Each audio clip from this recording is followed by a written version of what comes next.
This is the digital channel of the General Overseas Service of All India Radio. I am Manoj Mainkar, and in the next half hour, I'll bring to you news updates from India and around the world, awareness videos on coronavirus by Government of India, yoga on radio, and a lot more. We'll begin with the news updates.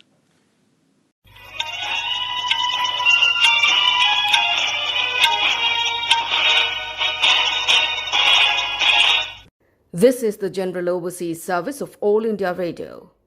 The news read by Maria Albina Michael. The Indian Army has said that it is firmly committed to protect the territorial integrity and sovereignty of the nation. In a statement, the Army said Indian and Chinese troops have disengaged at the Galwan area where they had earlier clashed on Monday night. 17 Indian troops who were critically injured in the line of duty at the standoff location and exposed to sub-zero temperatures in the high-altitude terrain have succumbed to their injuries. Earlier during the de-escalation process, one officer and 2 soldiers were martyred, taking the total killed in action to 20. Defence Minister Rajnath Singh briefed Prime Minister Narendra Modi on the issue. On the first day yesterday, Prime Minister Narendra Modi interacted with 21 states and union territories through video conferencing. During his interaction, the Prime Minister observed that timely decisions taken to combat the pandemic have been effective in containing its spread in the country. He said its early preparedness approach helped the country to chalk out measures to save many lives. Mr. Modi said when India's fight against COVID-19 will be analysed in the future, the time will be remembered for how the centre and states worked together to fight the pandemic. He also noted that India is amongst the nations with the least deaths due to coronavirus. Prime Minister Narendra Modi and his Canadian counterpart Justin Trudeau have emphasised the need to strengthen multilateral institutions, including the World Health Organization (WHO). Prime Minister Modi yesterday spoke on phone with the Canadian Prime Minister. During their telephonic conversation, the two leaders agreed to work together closely at various international fora on health, social, economic and political issues. The leaders spoke about the evolving situation related to the COVID-19 pandemic in India and Canada. They also discussed the possibilities of international collaboration to address the health and economic crisis. The leaders agreed that the India-Canada partnership can be a force for good in the post-COVID world, including for advancing humanitarian values in the global discourse. India on Tuesday said, in the late evening and night of 15th June, a violent face-off happened as a result of an attempt by the Chinese side to unilaterally change the status quo there. Both sides suffered casualties that could have been avoided had the agreement at the higher level been scrupulously followed by the Chinese side. In response to media queries on the situation in the western sector of the India-China border, the MEA spokesperson Anurag Shrivastava said, given its responsible approach to border management, India is very clear that all its activities are always within the Indian side of the LAC. He said India expected the same of the Chinese side.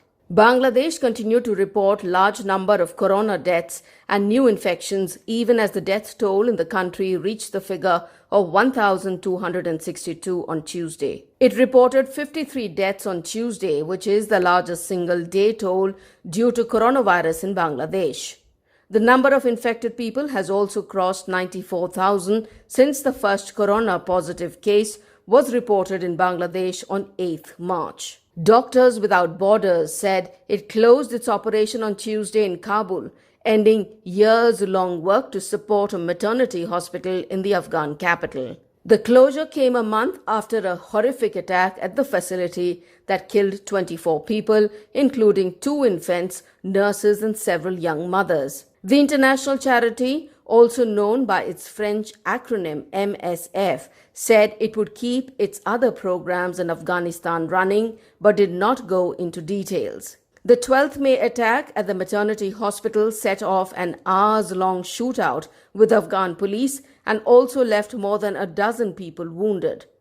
The hospital in Dashti Barchi, a mostly Shiite neighborhood, was the Geneva-based group's only project in the Afghan capital. The head of the World Health Organization says more than 100,000 confirmed cases of coronavirus have been reported worldwide each day over the past 2 weeks, mostly in the Americas and South Asia, and countries that have curbed transmissions must stay alert to the possibility of resurgence. Tedros Adhanom Ghebreyesus noted a new cluster of cases in Beijing, which went more than 50 days without a new case of COVID-19, and said the origin of that new series of cases is under investigation. Dr. Michael Ryan, the WHO's emergencies chief, said the UN Health Agency has offered additional assistance to Chinese authorities and said WHO could be bolstering its team in China in the coming days as the investigation advances. Researchers in England say they have the first evidence that a new drug can improve COVID-19 survival. A steroid called dexamethasone reduced deaths by up to 1/3 in severely ill hospitalized patients. Results were announced on Tuesday, and researchers said they would publish them soon. The study is a large, strict test that randomly assigned 2,104 patients to get the drug and compared them with 4,321 patients getting only usual care. The drug was given either orally or through an IV. It reduced deaths by 35% in patients who needed treatment with breathing machines and by 20% in those only needing supplemental oxygen. It did not appear to help less ill patients. Also at Imperial College London, clinical researchers began human trials this week of a new coronavirus vaccine developed by scientists.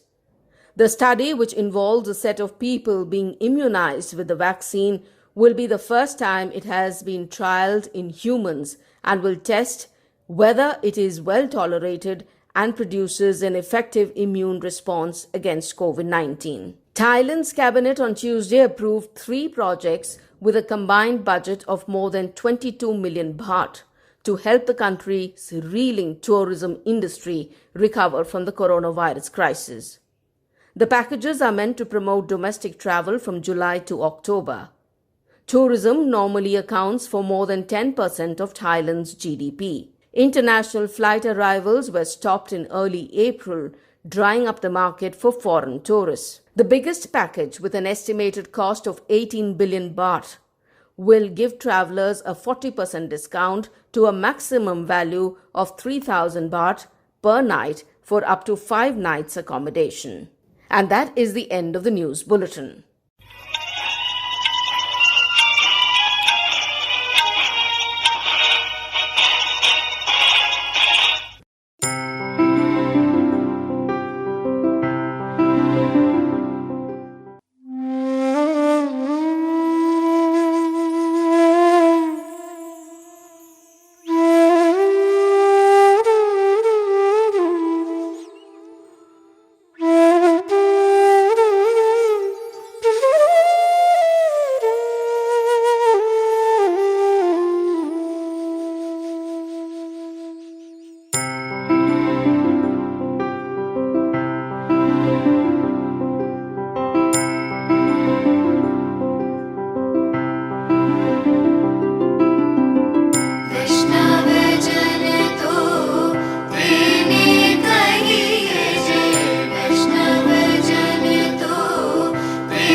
The story of my experiment with truth is an immortal book and a legacy for ages to come.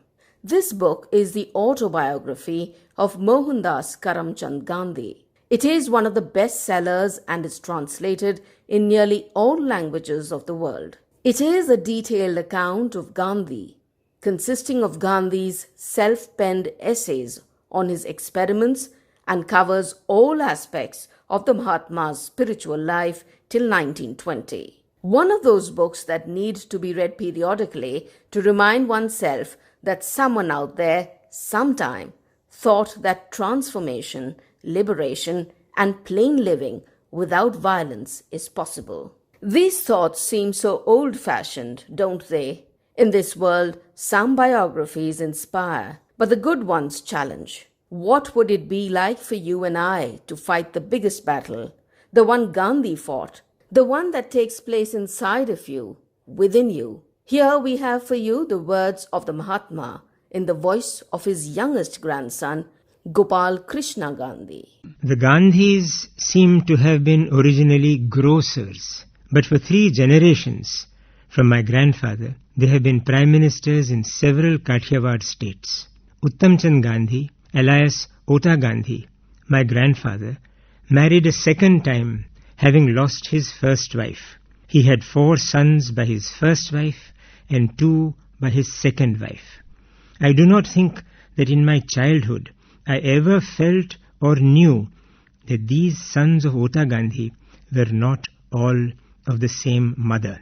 5th of these 6 brothers was Karamchand Gandhi, alias Kaba Gandhi. Both these brothers were prime ministers in Porbandar, Tulsidas Gandhi and Karamchand Gandhi, one after the other. Kaba Gandhi was my father.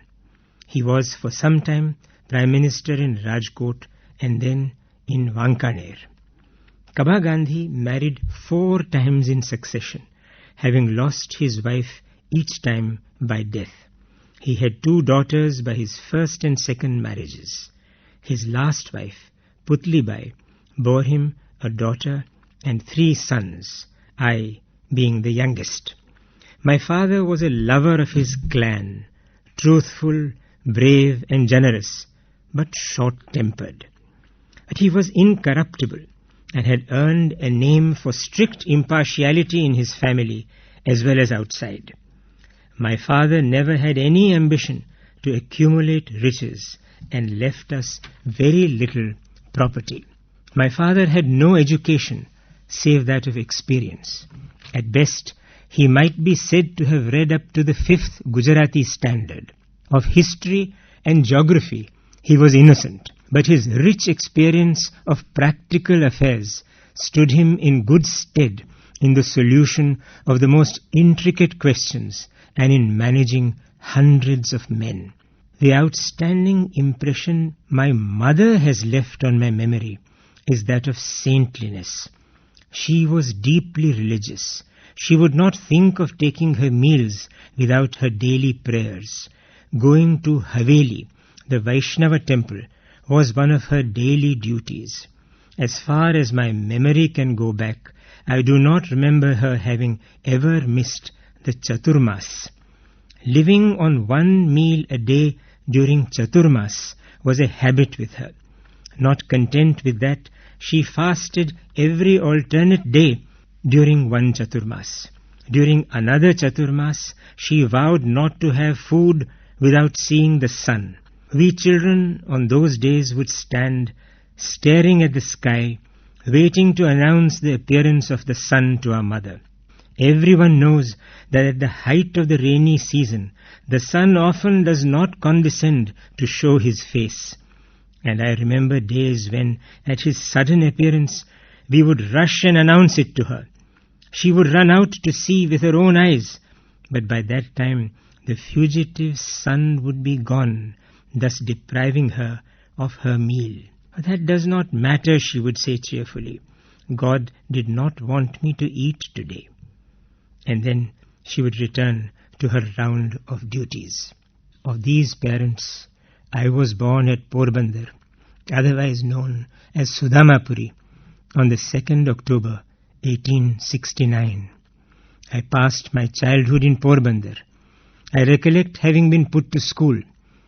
It was with some difficulty that I got through the multiplication tables. To be at school at the stroke of the hour and to run back home as soon as the school closed, that was my daily habit. I literally ran back because I could not bear to talk to anybody.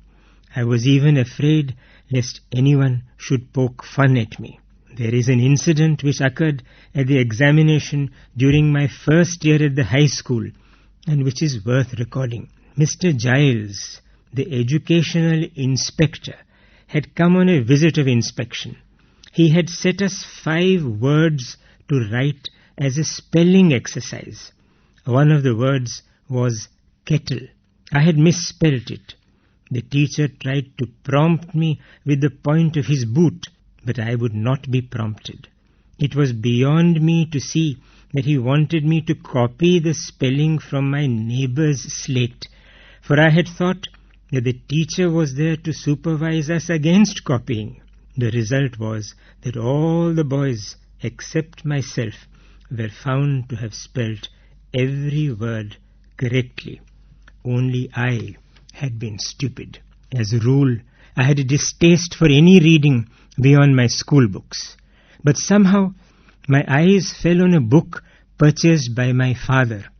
It was Shravana Pitribhakti Nataka, a play about Shravana's devotion to his parents. The agonized lament of the parents over Shravana's death is still fresh in my memory. The melting tune moved me deeply, and I played it on a concertina which my father had purchased for me. Just about this time, I had secured my father's permission to see a play, Harishchandra. I could never be tired of seeing it, but how often should I be permitted to go?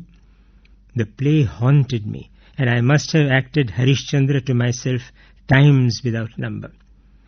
Why should not all be truthful like Harishchandra, was the question I asked myself day and night.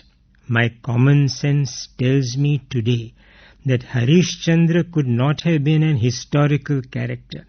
Still, both Harishchandra and Shravana are living realities for me, and I am sure I should be moved as before if I were to read those plays again today. It is my painful duty to have to record here my marriage at the age of 13. I was told that 2 girls had been chosen for me and had died in turn, and therefore I infer that I was betrothed 3 times. Marriage among Hindus is no simple matter. Months are taken up over the preparations, in making clothes and ornaments and in preparing budgets for dinners. Each tries to outdo the other in the number and variety of courses to be prepared. Women, whether they have a voice or no, sing themselves hoarse, even get ill, and disturb the peace of their neighbors. These in their turn quietly put up with all the turmoil and bustle, all the dirt and filth, representing the remains of the feasts, because they know that a time will come when they also will be behaving in the same manner. I do not think it meant to me anything more than the prospect of good clothes to wear, drum beating, marriage processions, rich dinners, and a strange girl to play with. I can picture to myself, even today, how we sat on our wedding dais, how we performed the Saptapadi, how we, the newly wedded husband and wife, put the sweet kasar into each other's mouth, and how we began to live together. And oh, that first night, we were too nervous to face each other. We were certainly too shy. How was I to talk to her, and what was I to say? The coaching which I had got would not carry me very far, but no coaching is really necessary in such matters. The impressions of the former birth are potent enough to make all coaching superfluous. We gradually began to know each other and to speak freely together. We were the same age, but I took no time in assuming the authority of a husband.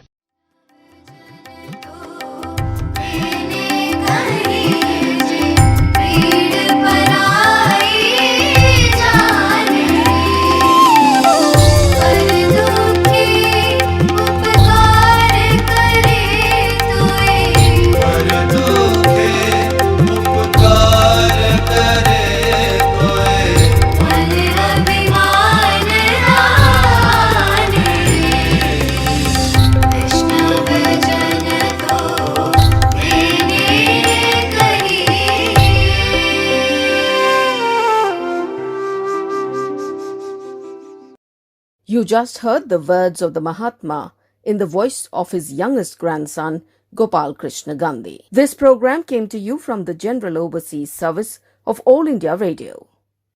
You are with us on the General Overseas Service of All India Radio. Today's commentary is on Prime Minister says green shoots in economy visible. It is scripted and read by Kaushik Roy, AIR news analyst.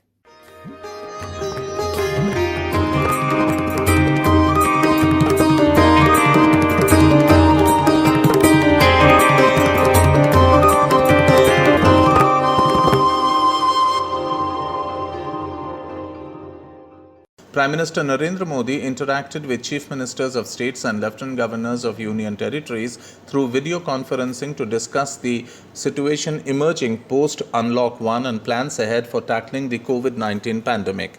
This was the sixth such interaction of the Prime Minister with the chief ministers. The earlier ones had been held on the 20th of March, 2nd April, 11th April, 27th April and 11th May. Prime Minister observed that timely decisions taken to combat the pandemic have been effective in containing its spread in the country. When we look back, people will remember that we have presented an example for cooperative federalism to the world, he said. Prime Minister said, we have tried to save each and every life. He underlined that all modes of transport are now open. Lakhs of migrant laborers have travelled back to their villages. Thousands of Indians have returned from abroad, and even though India has a huge population, coronavirus has not assumed as life-threatening a form as in the rest of the world. Mr. Modi said that health experts world over are praising the discipline showed by Indians, adding that the recovery rate in the country is now over 50%. He also noted that India is amongst the nations with the least deaths due to coronavirus. Prime Minister mentioned that a big lesson is that if we remain disciplined and follow all rules, coronavirus will cause least damage. He emphasized on the importance of usage of mask or face cover, without which no one should venture out. He also talked about following the mantra of Do Gaz Ki Doori, washing hands with soap and using sanitizers. He forewarned that any laxity in discipline will weaken our fight against the virus. Prime Minister noted that the efforts of the past few weeks, green shoots in the economy are visible, including rise in power consumption, which was earlier falling. Fertilizer sale in May this year has seen a significant increase, a healthy increase in Kharif showing to compared with the last year. Production of two-wheelers have increased. Digital payments in retail has reached pre-lockdown levels, increase in toll collection in May and bouncing back of exports. These signals are encouraging for us to forge ahead. Mr. Modi said there is significant importance of agriculture, horticulture, fisheries and MSMEs in the participating states, provisions for which have been made under Atmanirbhar Bharat Abhiyan. He said that if quick disbursal of credit to MSMEs is ensured through bankers' committees, these industries will be able to start working quickly while also ensuring provision of employment opportunities. Smaller factories require guidance and hand-holding. He mentioned the importance of working together on value chains to give fillip to trade and industry. Specific economic activity points in the states should work 24 hours a day, and loading and unloading should be quickened to give further boost to economic activity. The interaction was the first part of the two-day conclave and witnessed participation of states and UTs including Punjab, Assam, Kerala, Uttarakhand, Jharkhand, Chhattisgarh, Tripura, Himachal Pradesh, Chandigarh, Goa, Manipur, Nagaland, Ladakh, Puducherry, Arunachal Pradesh, Meghalaya, Mizoram, Andaman and Nicobar Islands, Dadra, Nagar Haveli and Diu, Daman, Sikkim and Lakshadweep. The Chief Ministers and LGs thanked the Prime Minister for his leadership during such a challenging time. They provided feedback about existing health infrastructure in their states and efforts for augmentation to tackle the impact of the virus. They mentioned about the awareness campaigns being run by them, help being provided to workers who have returned home, usage of Arogya Setu app and kick-starting of economic activities in the states. Earlier, Prime Minister had held a detailed meeting with senior ministers and officials on 13 June to review India's response to COVID-19 pandemic. The meeting had reviewed the national level status and preparation in the context of the pandemic. It was observed that out of the total cases, 2/3 are in 5 states with an overwhelming proportion of cases in big cities. Prime Minister had taken cognizance of the recommendations of the empowered group on city and district-wise requirements of hospital beds, isolation beds, which will be required, and instructed Health Ministry officials to undertake emergency planning in consultation with the states and union territories. He also advised the ministry to ensure suitable preparations in view of the start of the monsoon season.